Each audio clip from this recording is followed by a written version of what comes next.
What's up guys, Chris back again with a new video. Today I'm just going to quickly show you what's going on with my Magpul, or actually RS Magpul AK74UN custom build.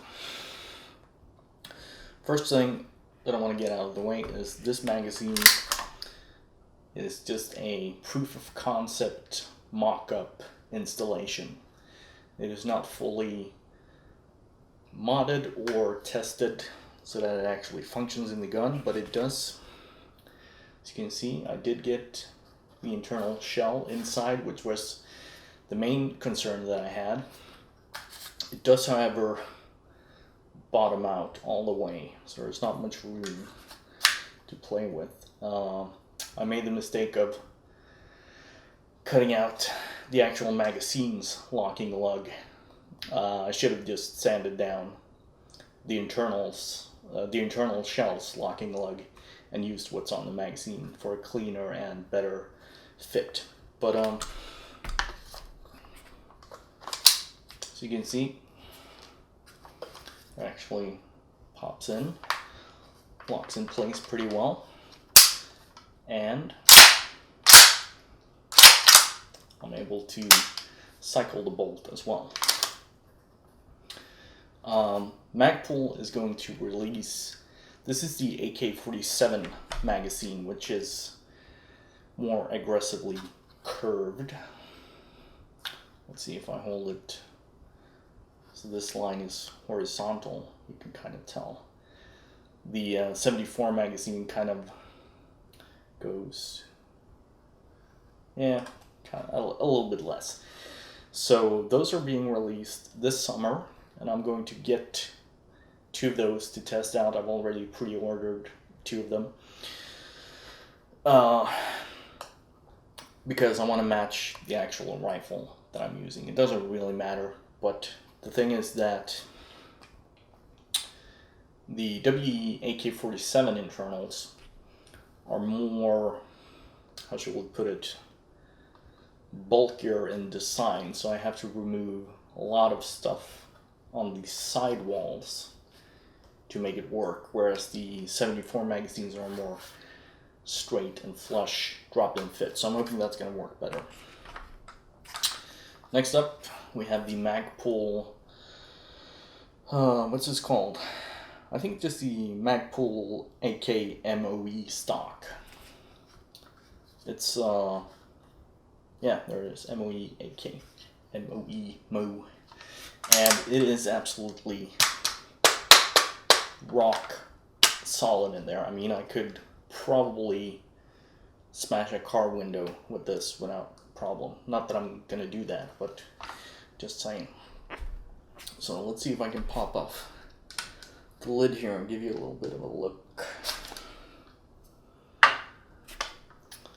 So as you can see, I've made service cut right here, because you have to, I'm not sure if you guys can see that.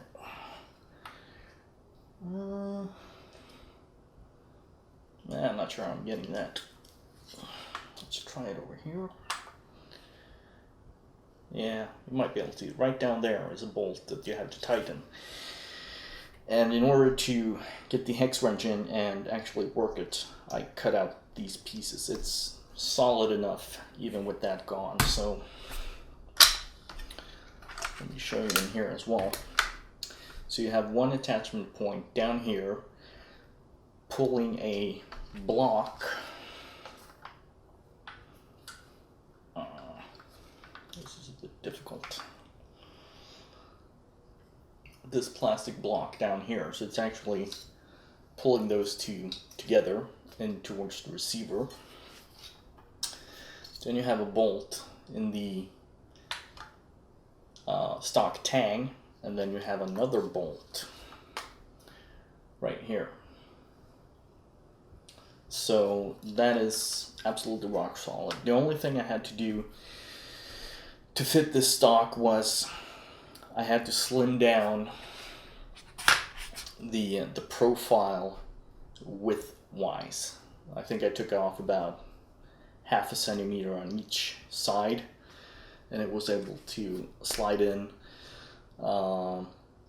That attachment point was dropped in. I had to drill this hole myself and drill a hole in the attachment plate down there. But anyway, that, you know, I don't want to go into all the details in this video.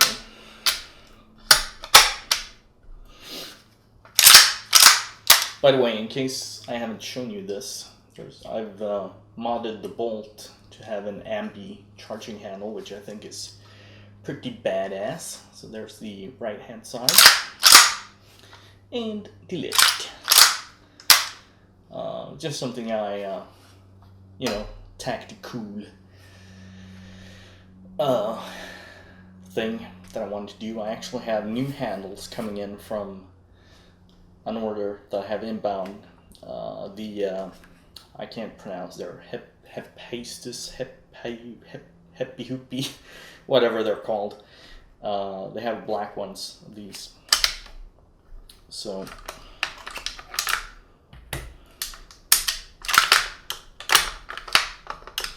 just give you a quick look on how ugly this is. But basically what I did was that I cut off the existing charging handle on the right hand side, drilled a hole through here, in here, threaded it. Then I have some threaded round bar as the base. And this is some sort of round bar linking thing, hexagonal or octagonal. No, it's hexagonal.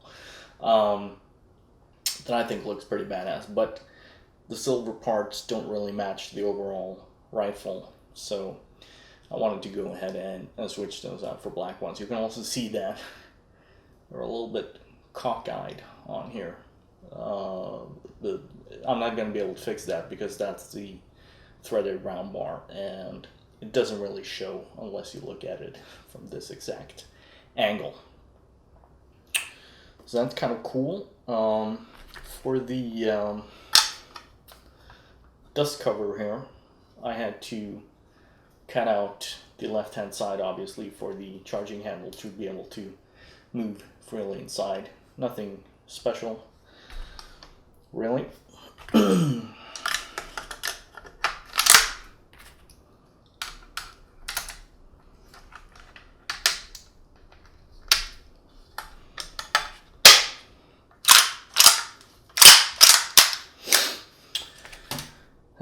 Let's see, back here we have the Magpul MOV grip. This is non-rubberized version. I had to cut out, I'm having a hard time getting light in here, but right in here, cut out this part, and let's see, what else did I do? Yeah, I added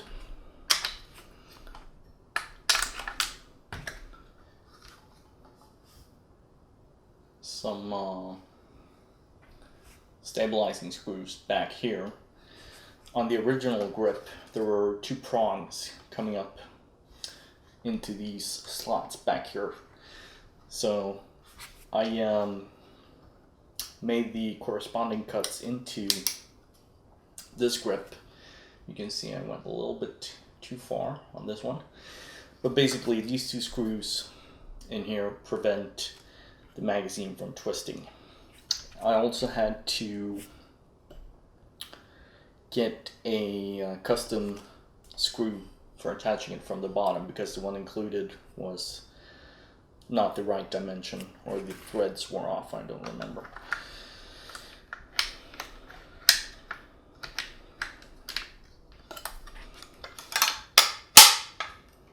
I don't ever get tired of this sound. I mean, I think my downstairs neighbor might be. Let's see, let's pop that back on. So basically, this was the least problem to get on.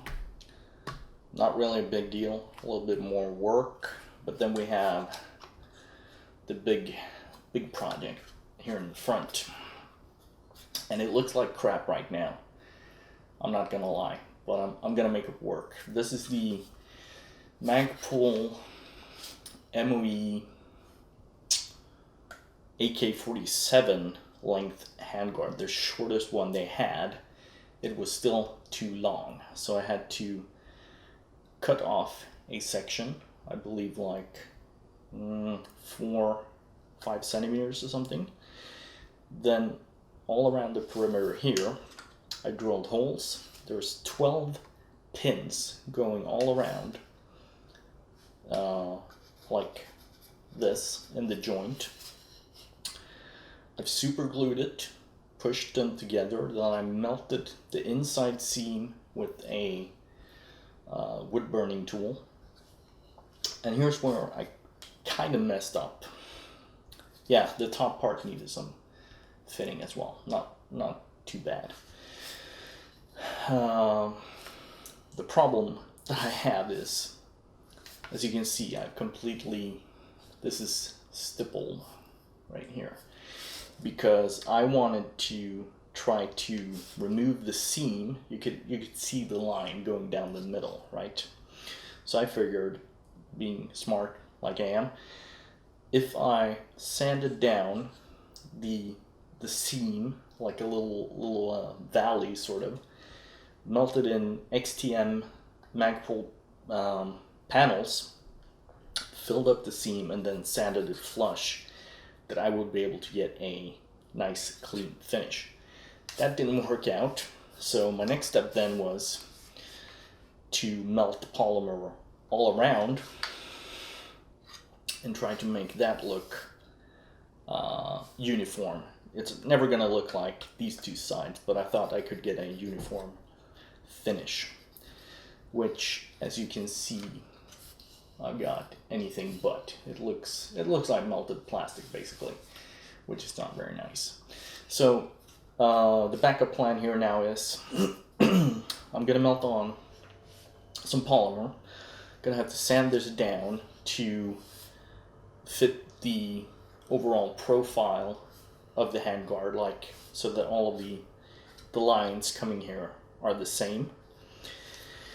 And then I'm gonna have to cover this middle piece with grip tape, and then I'll have the handguard on. But same as with the stock, it's like, seriously, I was originally thinking about putting what's it called, fiberglass reinforcement inside, but there's absolutely no need for that. This is, actually, I probably shouldn't do that. I don't want to break it, but anyway, it's solid on there. So I can't exactly fit the whole rifle in frame, but then I really like this muzzle brake on here. This is the, let's see, this is the PTS Griffin Industries M4SD2, I believe it's called. I think it looks really good on this. And of course, on top we have, is this by that Hip Hastis company again? The rail mount, I think. Required a little bit of modding to fit. And then it's Ace One Arms RMR sight on top. And let's see, I doubt I can get the angle right to show you.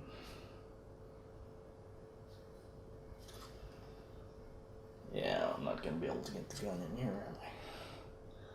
Oh, or am I? Yeah, look at that. The dots perfectly lined up with the iron sights, which is pretty sweet. So, for anyone getting inspired and thinking about doing this, I would probably say don't. Especially the forend. It's I don't know how many months. I haven't been working continuously, obviously, but it's And I also don't have the proper tools to actually do it, so it's been a lot of work. But this is definitely going to be a unique piece for sure.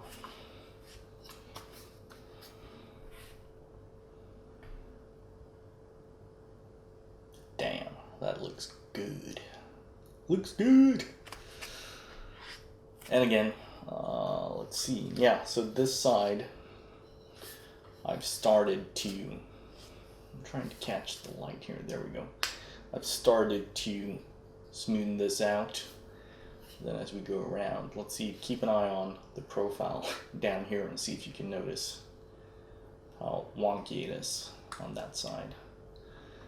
But it's going to take time, no doubt, but I'm going to be able to work it out. The other thing is, I've messed up these cutout holes. But, yeah, I'm going to be able to fix that. And also, I think you can kind of see. There it is. I've custom cut the heat shield to fit inside here, so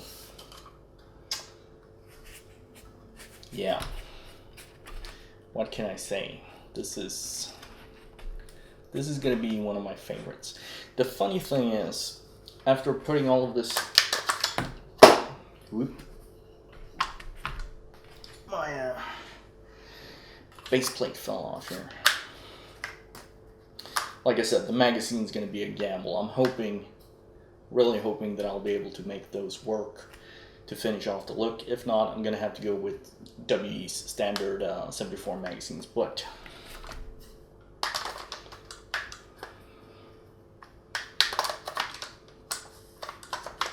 why am I so bad at this? There we go. I really hope I don't have to speed reload an AK in the field. But what I was going to say is, the funny thing, after building all of this, remaking it, I like the AK platform to begin with, but now it basically feels like my WE MP5, the Apache, with the full stock.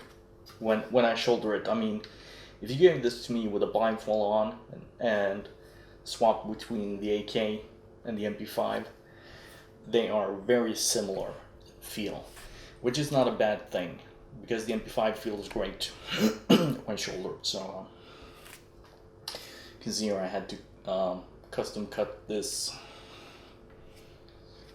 god damn it, this front plate as well to fit.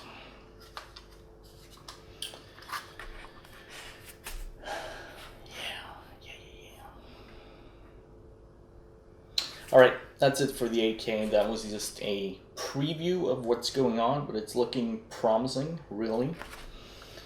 And again, magazine. Look at this lockup. And the bolt actually, it has a little bit of slop there, but if you rack it, let go, it goes all the way home. So yeah, I don't know about you guys, but I think I have the best looking WAK right now. So yeah, I'll see you guys in the next video. Peace.